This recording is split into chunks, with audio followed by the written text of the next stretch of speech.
Stambaus pieno ūkio gamybos vadovas klausia, kokius ekonominius rodiklius verta sekti bandose. Vieni seka litrus, kiti perskaičiuotą pieną. Kas tiksliai parodytų kiekvieno mėnesio finansinį rezultatą? Ar gerai dirbame, ar nelabai?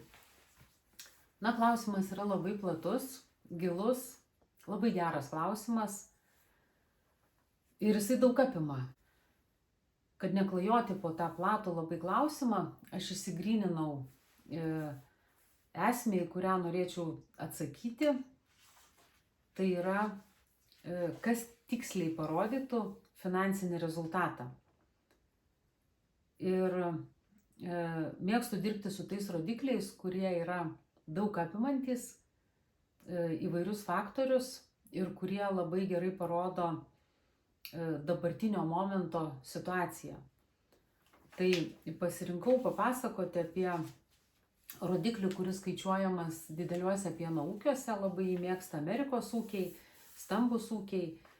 Tai yra pajamos atėmus pašarų išlaidas.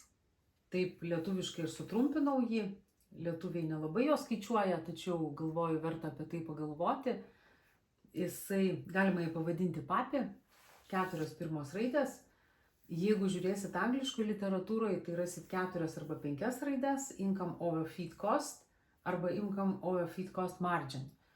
Tai žinokit, kad čia yra tas pats rodiklis ir tuo atveju. Ką tas rodiklis apima? Jisai apima produkcijos kiekį, parduotos produkcijos kiekį, jisai apima pieno kainą, kokią rinką šiai dienai moka. Jisai apima, kiek yra sušerta pašarų tam produkcijos kiekiui pagaminti ir jisai apima, kokia yra atskira pašarų komponentų kaina tam momentui. Jeigu skaičiuotumėm pelną arba tenai savikainą litro ar ne, kas pas mus dar iš seno laikotarpio yra atėję madingiau, sakykim, skaičiuoti, tai atkreiptumėm dėmesį ir į kitas išlaidas, ir į atlyginimus, ir į elektrą, ir į įrangos kaštus, į amortizaciją ir taip toliau. Kodėl amerikiečiai labiau pasitikė šituo rodikliu? Jie pasitikė dėl keleto dalykų. Vienas dalykas yra tai, kad pašarų išlaidos jos sudaro didžiąją pieno gamybos čekio dalį.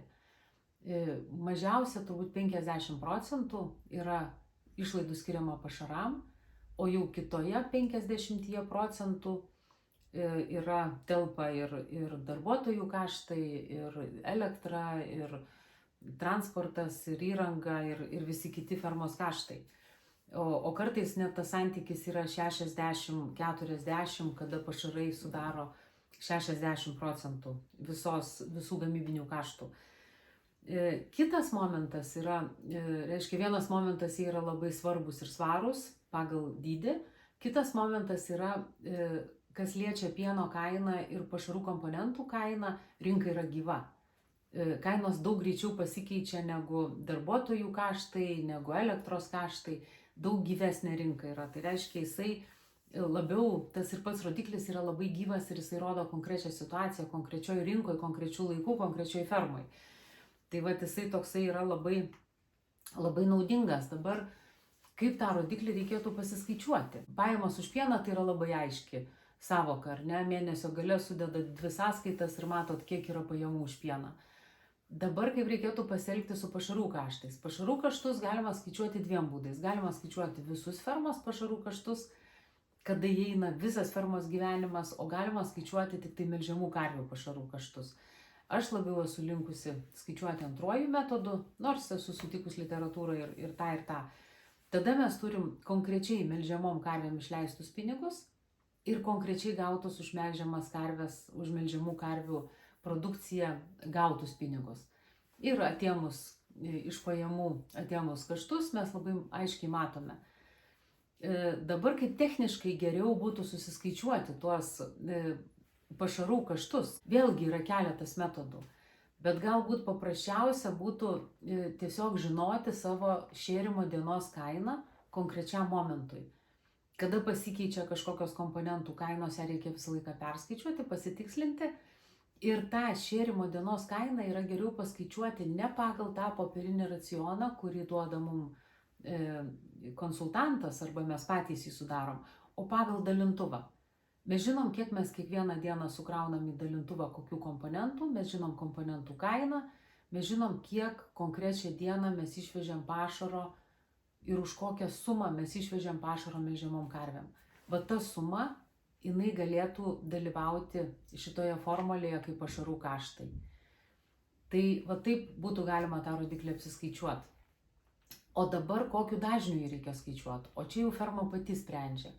Jeigu turite pakankamai programinį aptarnavimą gerą, tai galite jį skaičiuoti kasdien.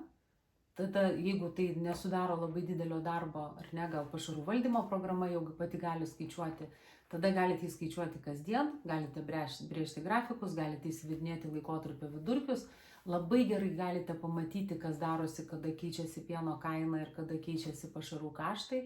Tai bus labai didelė vertė priimant strateginius labai svarbius sprendimus, o ką vis dėlto daryti, kada svyruoja labai stipriai rinka, kokią strategiją pasirinkti. Ta rodiklį turint, mes esam tokie gyvi ir pririšti prie rinkos. Mūsų informacija yra pririšta prie rinkos, jinai nėra praeito laikotarpio informacija, jinai nėra būsimų laikotarpio informacija, jinai yra tokia labai gyva šios dienos informacija. Jeigu neina skaičiuoti kasdien, tai tada reikia nusimatyti laikotarpį, reikėtų nusimatyti gal sykį savaitėje, gal sykį mėnesyje, gal ketvirtyje. Jeigu rinka stabilesnė, gal galima imti didesnius intervalus, tarp kurių skaičiuoti.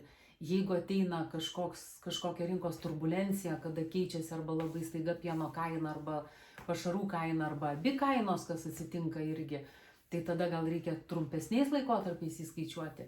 Bet va tas rodiklis, jisai labai rodo mums finansinę gyvybę kiekvienos dienos, kiekvieno momento, kada mes paskaičiuojam.